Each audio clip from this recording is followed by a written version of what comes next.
5월은 가정의 달입니다. 특별히 이 5월 한 달 안에 하나님의 화목하게 하심이 가정 안에 두루두루 넘쳐나시기를 주님의 이름으로 축원합니다.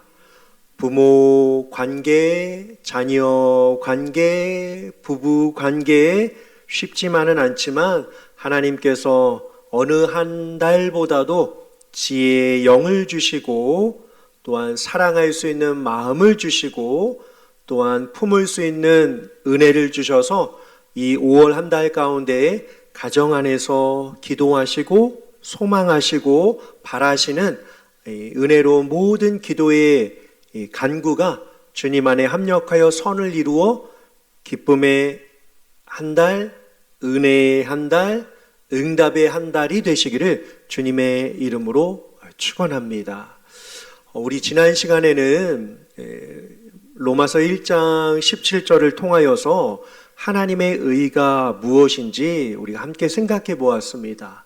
하나님의 의란 절대적이고 거룩하시고 공의로우신 그 하나님의 무시무시한 다가갈 수 없는 그러한 두려움이 아니라 하나님의 의란 두 가지 사실을 우리가 살펴보았는데요. 관계였습니다. 죄로 인하여 멀어진 우리와 하나님과의 관계가 가까워지고 또한 한 가정이 되었다라고 하는 이 관계의 의미를 가지고 의를 살펴보았고, 우리는 죄인인데 우리의 신분을 변화시키게 한 이 의가 바로 하나님의 축복이었음을 우리가 함께 살펴보았습니다. 관계의 회복임을 말이죠. 그리고 나서 오늘 이 구절을 보니까 복음에는 하나님의 의가 어떻게 해요? 나타난다라고 이야기를 하면서 오늘 이 측면을 함께 생각해 보고자 합니다. 나타난다라고 하는 것. 그래서 오늘 설교 제목이요, 나타난 복음의 능력인데요. 간단히 말씀드리자면 이 나타나다라고 하는 것은 하나님의 뜻이 되겠죠. 하나님의 뜻이 어떻게 나타나는지 우리가 한번 말씀으로 함께 같이 생각해 보고자 합니다. 여러분, 어떻게 하면 자기 인생을 향한 하나님의 뜻을 알 수 있을까요? 물론 우리는 저마다 살아가면서 하나님께서 나를 향하신 뜻이 무엇인가 늘 고민하며 살곤 합니다. 각자 하나님의 뜻이 주어져 있기에 주관적으로 생각할 수 있겠죠.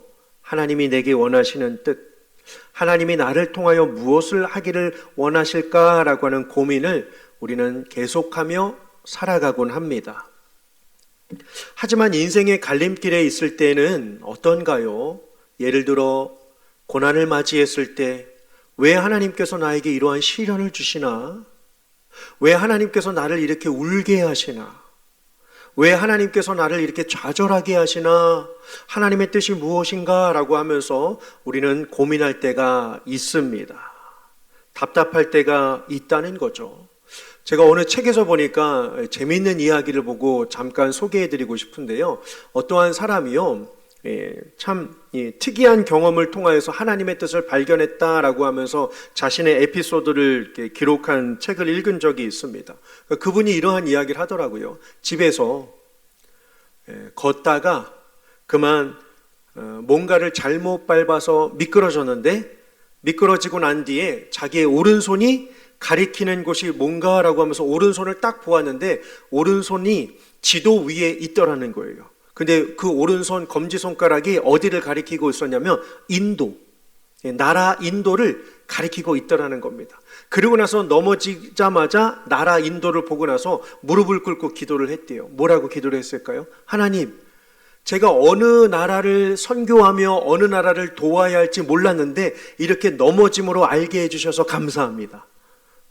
그렇죠? 좀 우스꽝스럽죠? 그러니까 그 전에는 막 고민했는데 내가 어느 선교지를 도와야 할지 모르겠는데 어느 날 넘어지고 나서 오른쪽 검지손가락을 봤더니 그 나라를 이렇게 가리키고 있다는 거예요. 그래서 그 앞으로 계속해서 인도 나라를 품고 기도하며 선교에 동참했다라고 하는 그런 에피소드를 보고서 잠깐 피식 웃은 적이 있습니다. 또 다른 이야기는요, 장래가 촉망받는 유명한 운동선수로 어릴 적부터 키워 자라가고 있었습니다. 그런데 이게 웬일입니까? 부상을 맞이하여서 오른쪽 다리를 더 힘있게 쓰지 못하게 되는 어려움에 처하게 된 거예요. 그러자 누군가가 아이에게 다가가서 병원에 있으면 무료하니까 이 플룻을 한번 불러보면 어떻겠니? 라고 플룻을 건네줬다고 합니다. 근데 그 아이가 이 플룻을 부는 게 너무나도 재미있던지라 플룻을 연습하고 장차 나중에 유명한 플루티스트가 됐다라고 하는 이야기도 본 적이 있습니다. 우리 또한 어떻습니까? 고민이 많죠. 어떤 직장을 가야 하는지, 어떤 대학에 진학을 해야 하는지, 누구를 만나 결혼을 해야 하는지, 어디에 살아야 하는지, 주어진 상황에서 어떤 결정을 내리기가 참 쉽지 않습니다. 하나님의 뜻이 무엇인가라고 말이죠. 그러면 조금 그러한 가정하에 좀 이러한 전제를 가지고 한번 하나님의 뜻을 알아가는 것을 우리가 한번 시작해 보실까요? 자, 무엇보다도요, 하나님은요, 우리를 위하시는 분이십니다. 아멘입니까? 하나님은 우리를 위하시는 분이십니다. 그러면 우리를 위하시는 분이시기 때문에 우리가 무엇을 알기를 원하실까요? 하나님의 뜻을 알기를 원하신다라고 하는 사실입니다. 그러면요, 과연 그 방법이 뭘까요? 하나님은 무엇으로 하나님의 뜻을 말씀해 주실까요?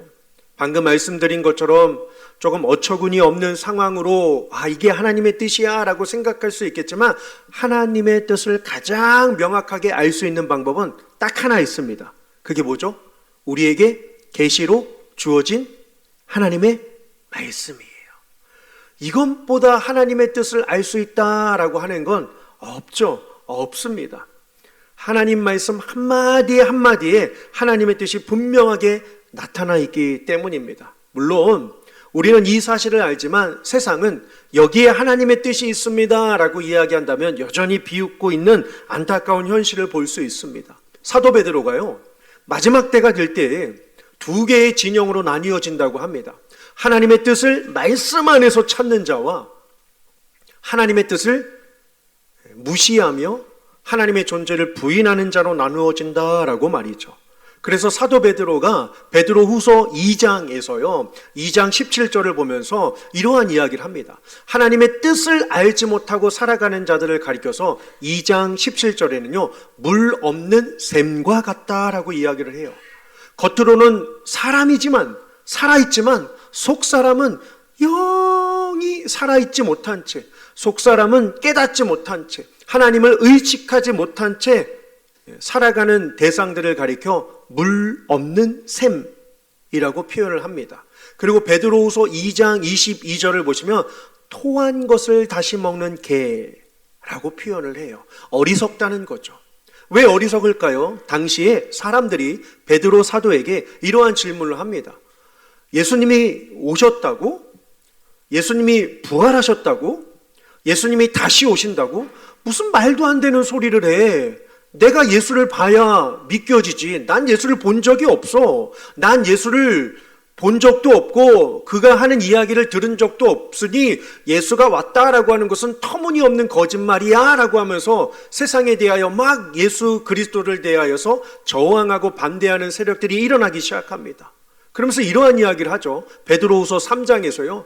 천지 만물, 우리 조상 때부터 세상은 지금까지 이 모습이었는데 앞으로 세상이 바뀌어지긴 뭐가 바뀌어진다는 거야. 말도 안 되는 소리 그만해 라고 하면서 그리스도인들을 향하여 적개시하며 대항하는 장면들이 기록이 되어 있습니다.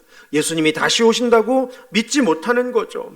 그러면서 베드로 사도가 이러한 이야기를 합니다. 여러분, 하나님을 반대하고 저항하고 하나님의 뜻을 알지 못하고 살아갔을 때 하나님께서 일찍이 이 홍수를 통하여 노아의 홍수 시대를 통하여서 인류를 심판했던 것을 잊지 말아야 합니다. 하나님은요, 다시 이 땅을 심판하실 때 불로써 소금치듯 심판을 하신다라고 말씀하셨으니 우리 하나님의 뜻을 붙잡읍시다. 하나님의 뜻을 알고 살아갑시다라고 요구를 하게 됩니다. 그러면서 베드로 사도가요 이러한 이야기를 합니다. 주님은 약속을 반드시 지키시는 분이십니다. 더디신 것이 아닙니다. 지금까지 큰 심판이 없었다라고 해서 앞으로도 심판이 없다라고 우리가 착각해서는 안 됩니다. 하나님은 말만 하시고 말을 지키지 못하시는 분이 아닙니다. 약속이 더딘 이유가 뭘까요? 무능력해서가 아닙니다. 하나님이 잊어버려서가 아닙니다. 하나님이 신실하지 못해서가 아니라 우리 중 아무도 뭐라고 하죠? 멸망치 않고 다 회개하여 구원에 이르는 것이 하나님의 뜻이기 때문입니다. 베드로 사도가 이러한 이야기를 합니다. 하나님의 뜻은 무엇일까요? 생각해 보십시오. 하나님이 우리에게요, 야, 너가 가지고 있는 땅 2배로 넓혀라. 이게 하나님의 뜻일까요? 너가 가지고 있는 건물 2배로 넓혀라. 너가 가지고 있는 외모 더 출중하게 더 가꾸어 봐라. 너가 가지고 있는 명예와 권력 더 멋지게 한번 만들어 봐라. 물론 성공하고 또 그분의 주어진 사명을 따라서 우리가 이 인생 가운데 최선을 다하여서 가치 있는 인생을 사는 것은 참 중요합니다. 하지만 객관적으로요, 주관적으로 말고 객관적으로요, 하나님의 뜻은 무엇일까요? 바로 사람을 구원하시는 것입니다. 그 구원을 이루시기 위하여 하나님의 이 역사, 능력, 하나님의 손길이 성경에 무수히 등장하고 있는 것을 보게 됩니다. 구원하심. 보세요. 하나님은 만물을 지으신 분이십니다. 말씀하신 대로 자연을 이루어 가시는 분이십니다. 그리고 말씀하신 대로 역사를 주관하시는 분이십니다. 그리고 하나님은 한 사람 한 사람의 앉고 일어섬을 아시는 분이십니다. 머리털 하나까지 세심바 될 정도로 우리의 인생을 다스려 주시는 분이 바로 하나님이십니다. 즉 여기서 나타나다라고 하는 것은 뭘까요? 그분의 간섭하심입니다.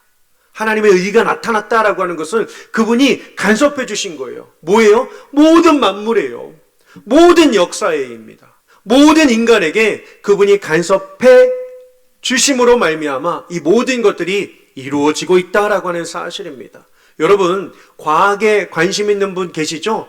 해가, 떠 있는 해가 우리에게 1도만 가까워져도 어떻게 됩니까? 이 지구는 홀랑 다 타버리고 맙니다. 해가 1도만 뒤로 기울어져 있으면 어떻게 됩니까? 순식간에 이 지구는 꽁꽁 얼어붙고 맙니다. 지구와 행성 간의 간극, 별과 별과의 거리, 이 모든 달과 지구와 해야, 태양과 이 모든 것들이 거리를 갖추고 중력에 의하여 움직임을 하는 이 모든 과정들을 보십시오. 그냥 되는 게 없지 않겠습니까, 여러분? 해가 뜨고 바람이 불고 계절이 변하고 나뭇잎이 물들고 날씨가 추워지게 하는 이러한 모든 일련의 과정들을 보면요, 분명히 이것들이 움직일 수 있는 배후가 있다라고 하는 사실입니다. 하나님의 간섭하심이 없다면 만물은요 이루어질 수가 없습니다. 하나님의 간섭하심이 없다면 우리의 인생은 엉망진창이 되고 말 것입니다. 예수님께서요 회당에서 가르치실 때의 일입니다. 그의 형제와 어머니가 찾아오셨죠. 회당 안에 많은 사람들로 인하여서 형제들과 어머니가 예수님 곁에 가기란 쉽지만 않았습니다. 그때 어떠한 한 사람이 예수님을 가리켜 예수님, 당신의 형제들과 어머니가 찾아왔습니다 라고 말했습니다. 그러자 예수님께서 뭐라고 하시죠? 누가 내 형제요? 내 모친이냐? 라고 반문을 하셨습니다. 그러면서 오히려 어떻게 행동하셨나요? 오히려 둘러앉은 자들을 보시면서 내 모친과 내 형제들을 보라라고 하셨습니다. 사람들은 점점 어리둥절하기 시작했습니다. 이에 예수님께서 뭐라고 하셨습니까? 왜 예수님께서 이러한 이야기를 하셨습니까?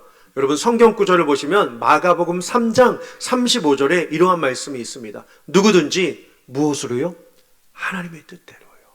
하나님의 뜻대로 행하는 자가 내 형제요, 내 자매요, 내 어머니이니라 라고 말씀하셨습니다. 맞아요. 사람이 예수님과 관계를 맺기 위하여서는요, 누구의 뜻대로 살아야 합니까? 하나님의 뜻대로 살아야 합니다. 하나님의 간섭하심이 귀함을 알고 살아야 한다라고 하는 사실입니다. 그러면요, 하나님의 뜻을 알기 위해서는 누구와 관계를 맺어야 할까요?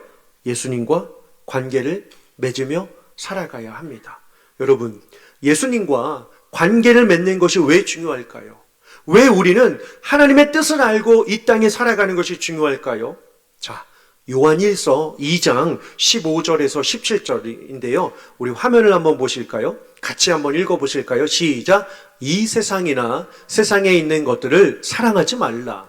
누구든지 세상을 사랑하면 아버지의 사랑이 그 안에 있지 아니하니. 잠시요. 15절 잠시요. 자, 15절이요. 다시요. 전에요. 하나님의 뜻을 알지 못하면 무엇을 사랑한다라는 거죠? 세상과 세상에 있는 것들입니다. 세상을 사랑하면 세상을 사랑할수록 우리는 누구의 간섭하심을 알지 못한다는 거죠? 그렇죠. 하나님 아버지예요.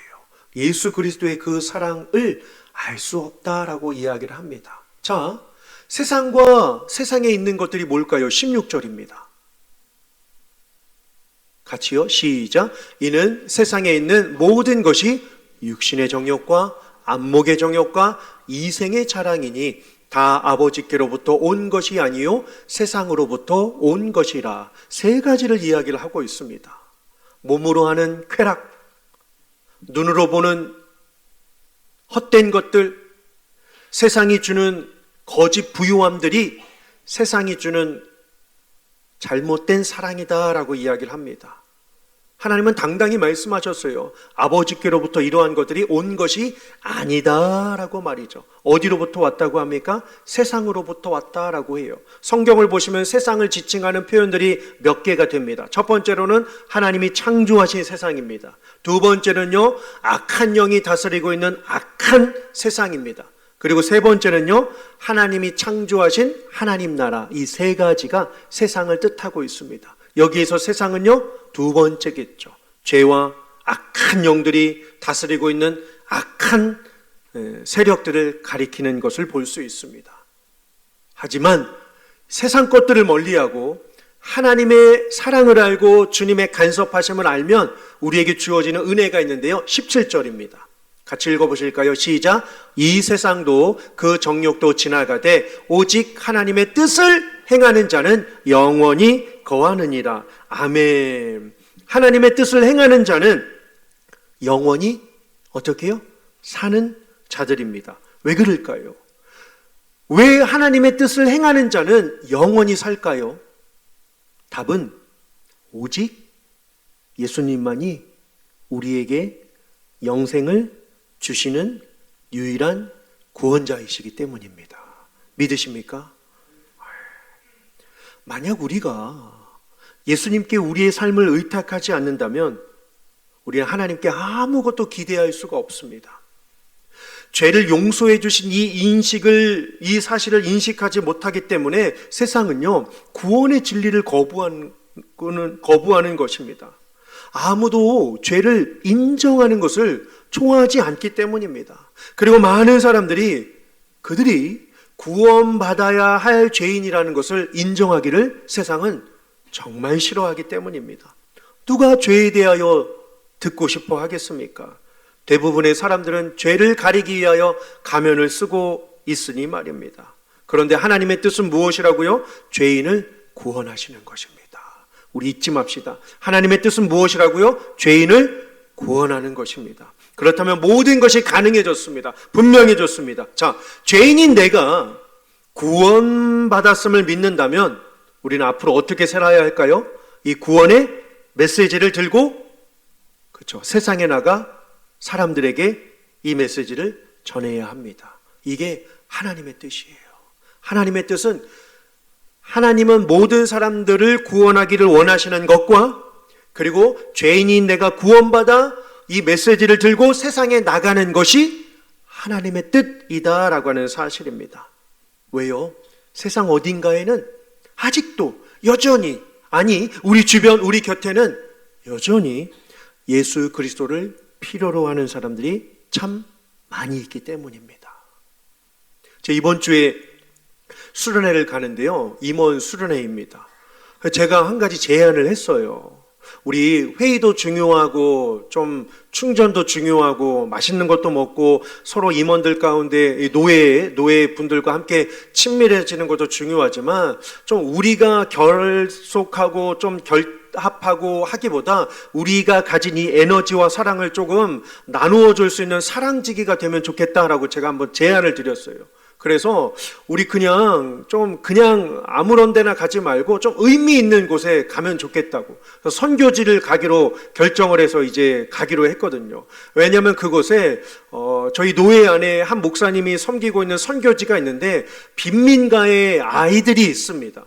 진짜 뭐 신발은 없는 건 당연하고요. 옷도 뭐 위통은 벗고 있고 작은 아이들은 뭐 거의 뭐 반나체처럼 있는 그 제대로 먹지 못하고 깽 말라 있는 그런 아이들을 한번 만나고 온 적이 있는데요. 제가 다시 한번 그곳에 가자고 했습니다. 그래서 그 아이들이 한 200명 되는데 아시다시피 그 아이들이 한 끼 먹는데 5,000원이면 정말 풍성하게 먹거든요. 닭 2조각에 뭐 이렇게 다양한 감자튀김 해가지고 이렇게 먹을 수 있는데 5,000원이면 정말 풍성하게 먹거든요. 그래서 200명이면 우리가 조금 이렇게 해가지고 힘을 좀 모아서 아이들에게 좀 복음도 전하고 사랑도 전하고 좀 우리가 힘이 되면 좋겠습니다라고 해가지고 그 제안을 드렸습니다. 그래서 흔쾌히 또 목사님들이 허락을 하고 동의를 해줘서 이제 가게 되었는데요. 마찬가지예요. 우리 주변을 보십시오.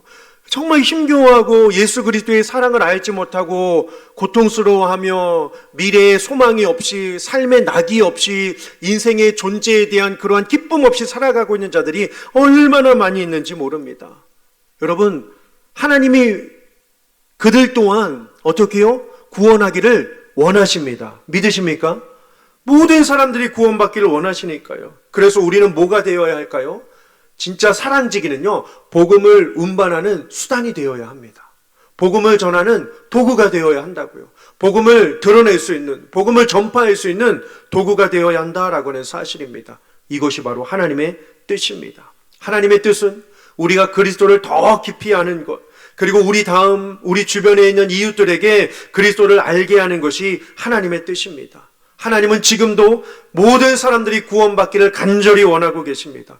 그래서 하나님은 그가 사랑하시는 자 아들 독생자 예수 그리스도를 우리에게 내어주신 것입니다. 그 십자가는 하나님의 사랑을 깊이 보여주는 아름다운 모습입니다. 하나님이 우리를 얼마나 구원하시기를 원하시는지를 알 수 있는 것이 바로 십자가입니다. 뉴욕 카네기 홀에서 바이올리니스트가 아름다운 연주를 마치고 한 기자에게 인터뷰를 하게 되었습니다. 그 기자가 묻습니다. 아니 어떻게 악보도 없이 청중들을 바라보면서 하나 박자 하나 틀리지 않고 그렇게 1시간 동안 줄곧 그렇게 아름답게 연주할 수 있는 비결이 뭡니까? 라고 그 기자가 바이올리니스트에게 질문을 했습니다. 그러자 그 바이올리니스트가 이렇게 대답을 했습니다. 그 비결은 의도된 무관심이 저에게 있습니다 라고 대답을 했어요. 그리고 이 말하고 딱 하지 않았어요. 의도된 무관심이 저에게 있기 때문입니다. 뭘까요? 자기의 목표와 상관없는 것들에 대해서는요, 무관심하는 거예요. 의도된 무관심. 우리는 어떤가요? 우리가 관심 가져야 할 것이 있고 관심 갖지 않아도 될 것들이 있습니다. 예를 들어 우리가 성경을 한 장 읽는데 옆에서 전화기에서 까똑 울려요. 그럼 어때요? 의도치 않게 전화기로 손이 간단 말이죠. 지금 여러분들 표정은 목사님 그래도 나는 한 장 다 읽어라고 이렇게 하시면서 저를 이렇게 보고 계시는데요. 사실 그렇지 않나요? 뭔가 이렇게 집중하고 뭔가 할 때 우리에게 이 아름답고 놀라운 하나님의 말씀인 계시에 집중할 때 우리를 방해하는 요소들이 너무나도 많이 있다라고 하는 사실입니다. 전화기도 있고요. 그렇죠? 주변 환경도 있고요. 누가 틀어놓은 TV도 있고요. 누가 문 여는 소리도 있고요. 누가 이야기하는 소리들도 있고요. 정말 우리가 집중할 때 차단하지 않으면요. 우리에게 의도치 않게 우리의 생각과 뇌리와 마음으로 파고 스며들어오는 것들이 너무나도 많이 있기 때문입니다. 근데 한번 해보십시오, 여러분. 의도된 무관심, 의도한 무관심이라고 말이죠. 안 해도 돼. 저건 별로 중요하지 않아. 괜찮아 라고 할 만큼 한 번씩 놓는 거죠. 한 번 한 번씩 포기하는 거예요. 한 번 한 번씩 마음을 떼는 겁니다. 의도된 무관심이라고 말이죠. 우리의 삶에서 좀 덜 중요한 것들을 따로 분류해야 될 필요가 있지 않겠습니까? 의도된 무관심으로라고 말이죠. 하나님은 우리에게 자꾸만 하나님의 말씀, 하나님의 뜻을 알고 드러내기를 원하시는데 우리도 또한 하나님 앞에 온전히 하나님 앞에 우리를 드릴 수 있어야 합니다. 여러분, 하나님의 뜻이 어디에 담겨져 있다고 했습니까? 하나님의 말씀 안에 담겨져 있다라고 하였습니다. 그러면 그 뜻을, 그 말씀을 어떻게 알 수 있을까요? 자, 보세요. 무슨 맛일까요? 무슨 맛이죠? 컵이 있다고 이 컵 안에 있는 맛을 알 수 있습니까? 본다고 알 수 있습니까? 냄새를 맡는다고 이게 무슨 맛인지 알 수 없습니다. 이 컵 안에 있는 이 액체의 맛을 알기 위해서는요, 이 액체를 마셔야만 이 맛을 알 수 있습니다. 자, 하나님의 말씀이 이 안에 있습니다. 어떠한 뜻일까요? 놓여 있다고 알 수 없습니다. 위치에 있다고 알 수 없습니다. 갖고 있다고 알 수 없습니다. 알 수 있는 비결은 딱 하나입니다. 이 말씀을 대하는 거예요. 읽는 거예요. 내가 이 말씀을 가까이 하는 것입니다. 이 말씀을 내가 쥐하로 묵상할 때 이 말씀, 이 뜻이 무엇인지를 우리는 심령에 새길 수 있기 때문입니다. 여러분, 정말로 우리를 번잡스럽게 하는 것들이 참 많은 시기입니다. 하나님은 더 그분의 뜻을 우리를 통하여 나타내 보이시기를 원하시는데 세상에 참 수많은 것들이 우리를 하나님께 집중하지 못하게 하는 것들이 얼마나 많이 있는지 모릅니다. 하지만 이 한 주간만큼이라도 이 의도된 무관심을 한번 가져보시지 않으시겠습니까? 덜 중요한 것, 더 중요한 것, 그리고 덜 가치 있는 것, 더 가치 있는 것을 함께 구분하여 나아가심을 통하여서 이 한 주간 매일의 삶 가운데 하나님의 뜻을 발견하시고 하나님의 뜻을 드러내셔서 주를 높이는 귀한 삶으로 승리하시기를 주님의 이름으로 축원합니다. 기도하시겠습니다.